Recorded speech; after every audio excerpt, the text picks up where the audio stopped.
if people are low T, very clearly low T and hypothyroid, do you start them on both at once, or which one do you start with? In my practice, it's a little different because I'm not necessarily checking before we have our first visit.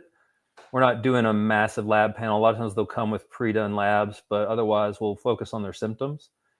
I'm more about symptoms than numbers. Like, I'll just give you an example. I have a normal thyroid panel, and yet I take NP thyroid and feel better on it.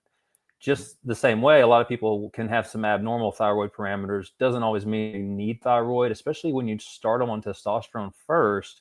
And a lot of times they'll get their lifestyles in order a little better when they're taking the testosterone, and they feel great. And then I'm like, well, then I'm not going to go just off of a thyroid panel per se when you feel well.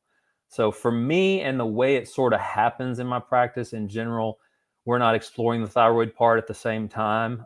If they already come to me from another clinic and they've been on, let's say, thyroid, like levothyroxine, Synthroid, something like that, we will discuss switching over to a desiccated thyroid. I still try to do testosterone first, leave them on the levo for at least 3 to 4 weeks while they're getting adjusted to the testosterone.